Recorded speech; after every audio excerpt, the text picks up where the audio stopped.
कोई कंफ्यूजन नहीं रहेगा।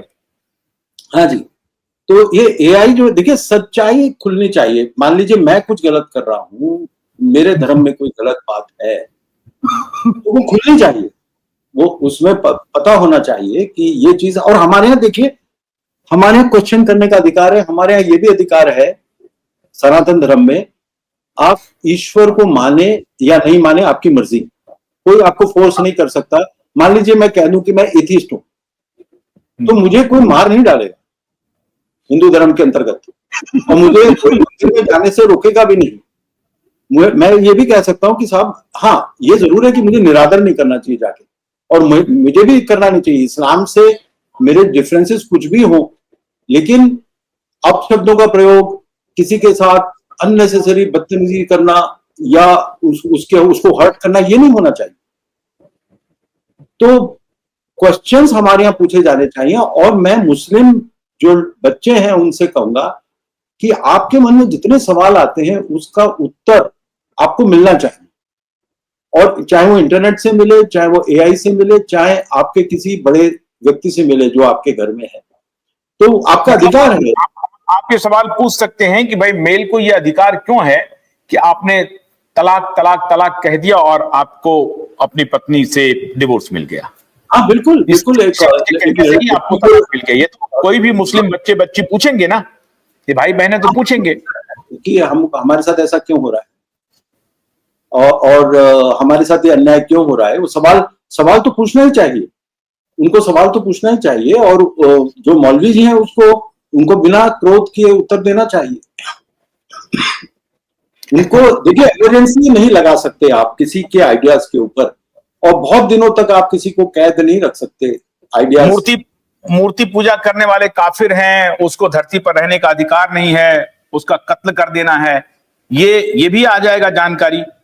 हाँ बिल्कुल, देखिए जो इनको मदरसों में पढ़ाया जाता है उसके अंदर तौहीद, एक चीज तौहीद नाम का एक कॉन्सेप्ट होता है, जिसके अंदर तौहीद में यह होता है कि केवल अल्लाह एकमात्र ईश्वर है, और उसके अलावा दूसरा कोई भी गॉड जो है वो अल्लाह है। तो अगर अब आप दूसरा कोई गॉड बनाएंगे, आपने एक आइडल बना लिया, तो क्योंकि उस बच्चे को यह सिखाया है कि गॉड सिर्फ अल्लाह है, तो जब आप अपना गॉड बताएंगे तो ऑब्वियसली वो गॉड, उसको बताया गया है कि ये फॉल्स गॉड है। तो इसलिए जो है मार्च 2001 में बामियान स्टैचू उड़ा दिया गया बॉम्ब से, जो शांति का प्रतीक है। और यहां के कम्युनिस्ट कहते हैं कि बुद्धिज्म और इस्लाम का अलायंस है, और लगातार डॉक्टर अंबेडकर ने लिखा है कि किस तरह से बुद्धिस्ट पर अटैक हुए, डॉक्टर अंबेडकर ने लिखा है, वो सब हमारी फिल्म के अंदर है। कि वो बताते हैं कि जो ये बुत परस्ती है, जो बुत परस्ती मतलब आप जो पूजा करते हैं आइडल्स की, वो एक डेरोगेटरी टर्म है इस्लाम में, बुत परस्ती। वो बुद्ध शब्द जो है वो बुद्ध से आया है, तो ये सारा दिन भगवान बुद्ध के लिए बड़ी स्ट्रांग लैंग्वेज का प्रयोग करते हैं, और कम्युनिस्ट कहते हैं कि इनकी बुद्धिज्म के साथ अलायंस है, और हम लोग इसका जवाब नहीं देते, हम लोग एक्सेप्ट कर लेते हैं। हम लोग हो गए रिग्रेसिव लोग, और बुद्धिज्म हो गया प्रोग्रेसिव, जबकि बुद्धिज्म, सनातन धर्म और जैनिज्म थोड़ा बहुत फर्क है, तीनों में सब सेम है। उसमें अब हमारे यहाँ देखिए तीनों में एक बात बड़ी कॉमन है कि धर्म के जो 10 लक्षण हैं उनको फॉलो करना ज्यादा जरूरी है। सच बोलना, चोरी नहीं करना, किसी की प्रॉपर्टी को नहीं छीनना, लूटना नहीं है। तो ऐसे 10 जो हैं, सत्य, अहिंसा, धृति, धैर्य, क्षमा, है ना, ये हैं 10 लक्षण। कहीं पे उसमें पूजा पद्धति का वर्णन, सोच, मिंद्र, निग्रह, धीर, विद्या, सत्यम, क्रोधो इति दशकम धर्म लक्षणम। अब आपने मुझे कहा तो मैंने पढ़ दिया। बहुत बढ़िया। अक्रोध है ना, अक्रोध, क्रोध नहीं करना। तो ये जो सारी चीजें हैं, धर्म के जो 10 लक्षण हैं, उसमें पूजा पद्धति का वर्णन कहीं नहीं, ईश्वर को मानने का वर्णन भी कहीं नहीं है। आपका बिहेवियर ठीक होना चाहिए, आप क्रोध ना करें, आप चोरी ना करें, सत्य बोले, तो ये तो आप धार्मिक हो गए। अच्छा, क्या ऐसा हो सकता है मयंक जी की जैसे इस्लाम निराकार ब्रह्म की, वो पैगंबर या उसमें कोई साकार या कोई बुत परस्ती जिसको आप कहते हैं, किसी बुत की या किसी फोटो की, किसी तस्वीर की अवधारणा नहीं है, और वो कहते हैं कि वो दिखाई भी पड़ता है, नहीं भी दिखाई पड़ता है, दोनों है।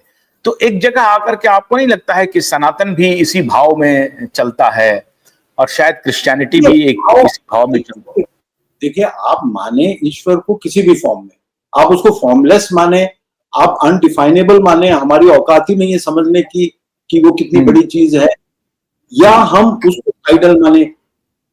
आप छोड़ दीजिए ना उस पर जो जिसको मान रहा है, ये आप मत कहिए। हमारा सिर्फ ये रिक्वेस्ट है कि जो मान रहा है उसको छोड़ दीजिए।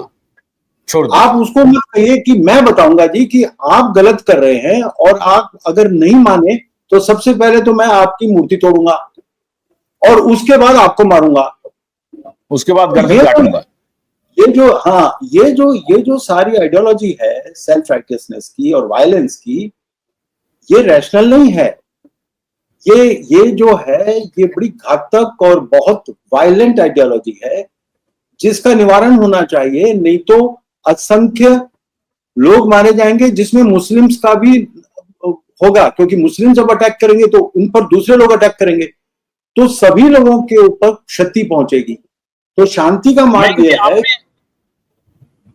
मयंक जी, आपने सऊदी अरब का जिक्र किया कि वो कैसे रैशनल हो रहा है, प्रोग्रेसिव हो रहा है, और वहां से वहाबिज्म या कट्टरता खत्म हो रही है, और आज किस प्रकार से पूरा सऊदी फल फूल रहा है और समृद्ध बन रहा है। यहां तक कि दुबई देखिए कि पूरी दुनिया के लिए एक ऐसी जगह बन रही है जो दुनिया भर के निवेशक वहां जाकर के अपना कारोबार कर रहे हैं। सऊदी का क्या एग्जाम्पल आपने दिया है? कि अबू धाबी में, मतलब सऊदी से पहले मैं अबू धाबी की बात कर लूं। अबू धाबी में आपने मोदी जी को देखा हुआ जाते हुए। मोदी जी ने कैसे वहां पर इनॉग्रेट किया, एक मंदिर बना, इतना खूबसूरत मंदिर, इतना ब्यूटीफुल टेम्पल, और उसमें शेख लोग भी अपने साथ में देखे होंगे, वो भी मंदिर में आए हुए हैं और आदर पूर्वक मंदिर में घूम रहे हैं। और इतना शानदार उनकी मर्जी के बगैर तो बना नहीं होगा। अबू धाबी ने भी बनाया होगा, तो सऊदी अरेबिया की मर्जी के बगैर तो नहीं बना सकता। अगर सऊदी अरेबिया का क्राउन प्रिंस कह दे फोन करके कि ये क्या कर रहे हो भाई, तो वो बंद कर देता। तो सामने दिखाई दे रहा है कि जो चीज हम सोच नहीं सकते थे, वो चेंजेस इस्लामिक वर्ल्ड में आ रहे हैं, और जो क्राउन प्रिंस है वो इन चेंजेस को लीड कर रहे हैं। अब देखिए, जो वहाबिज्म है, जो कि बहुत ही कट्टर फॉर्म है इस्लाम का, उसकी फंडिंग जो है वो $100 बिलियन से ज्यादा कर चुके हैं सऊदी अरेबिया। और यहाँ पे जो मदरसे बनते हैं, जो मस्जिद बनते हैं, उनमें से एक बड़ी संख्या में फंडिंग जो है वो सऊदी अरेबिया से आती है। अब इन्होंने क्या किया कि इन्होंने एक नियॉन नाम का एक प्रोजेक्ट बनाया, उसमें ये $1.5 ट्रिलियन डाल चुके हैं। अब इनके पास पैसा ही नहीं है वहाबिज्म के लिए देने के लिए। अब इन्होंने अपना जो बिजनेस मॉडल है वो चेंज किया है, क्योंकि कुछ सालों के बाद तो अब पेट्रोल की जरूरत ही नहीं रहेगी, जिस तरह से टेक्नोलॉजीज नॉन फॉसिल ऑयल्स की आगे आ रही हैं, तो उसकी वजह से अब रहेगा ही नहीं। तो इसलिए उन्होंने आगे का जो बिजनेस सोचा है उसमें मॉडर्न बिजनेसेस सोचे हैं, और एक लाइन प्रोजेक्ट है, एक ही लाइन में वो बन रहा है, और उसमें दुनिया की टॉप मोस्ट टेक्नोलॉजी से, कंस्ट्रक्शन टेक्नोलॉजी से, डेजर्ट के अंदर एक ऐसा क्रिएशन हो रहा है जिसमें लेटेस्ट टेक्नोलॉजीज की कंपनीज वहां पे आ रही है। वो हाईली ऑडिटेड होती है, उसमें से पैसा निकाल के वहाबिज्म के लिए देना भी मुश्किल है। तो 95% प्रॉब्लम तो तभी खत्म हो जाएगी जब वहाबिज्म के लिए फंडिंग आनी सऊदी अरेबिया से बंद हो जाए। और दूसरा जो क्राउन प्रिंस ने किया है, मैं नहीं बोल रहा, जे स्मिथ कह रहे हैं, 95% ऑफ द हदीस has been rejected by the crown prince। तो आज जो है वहां पर उसे विमेन को फ्रीडम मिलनी शुरू हो गई, विमेन जाने लग गए इधर उधर, और कई सारी जो इस्लाम से संबंधित चीजें हैं वो एकदम मॉडिफाई हो रही हैं। वहां पर अलाउ किया जा रहा है नॉन मुस्लिम्स को भी, बहुत सारी फ्रीडम मिल रही है। और नकेल कसी जा रही है ऐसे एक्सट्रीमिस्ट ऑर्गेनाइजेशंस की।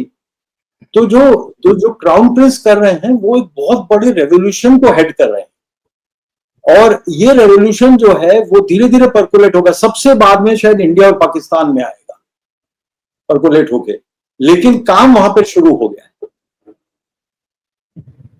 तो आपका ये कहना है कि टेक्नोलॉजी, आर्टिफिशियल इंटेलिजेंस ने एक प्रकार से मजबूर कर दिया है न सिर्फ इस्लाम को बल्कि सारे धर्मों को रैशनल होने के लिए, और इसका असर इस्लाम पर इसलिए पड़ेगा क्योंकि वो सबसे ज्यादा ऑर्थोडॉक्स है।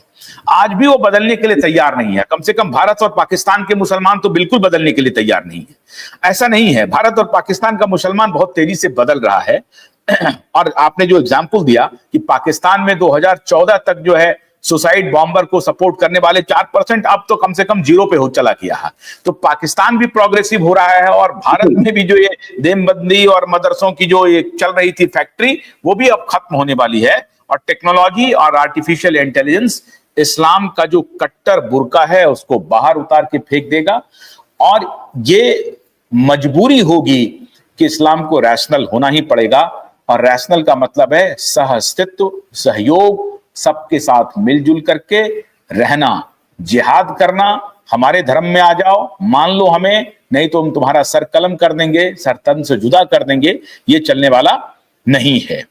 तो हम एक तो आपको बहुत शुभकामना देते हैं मयंक जी, आपके फिल्म को देखने के लिए हम लोग व्यग्र हैं, और मैं चाहूंगा कि आपने मुझे भेजा भी है, और 1-2 दिन में मैं उसकी क्लिप्स निकाल करके जब आप रिलीज करेंगे और आप जब हमें अनुमति देंगे तो मैं अपने नेटवर्क पे उस फिल्म को चलाऊंगा भी। और मैं आपसे एक और अनुरोध कर रहा हूं कि आप रेगुलर हमारे साथ आएं, ताकि हमारे दर्शक आपका जो नॉलेज है, आपका जो अनुभव है, वो हमारे दर्शक देख सकें, पूरा देश जान सके।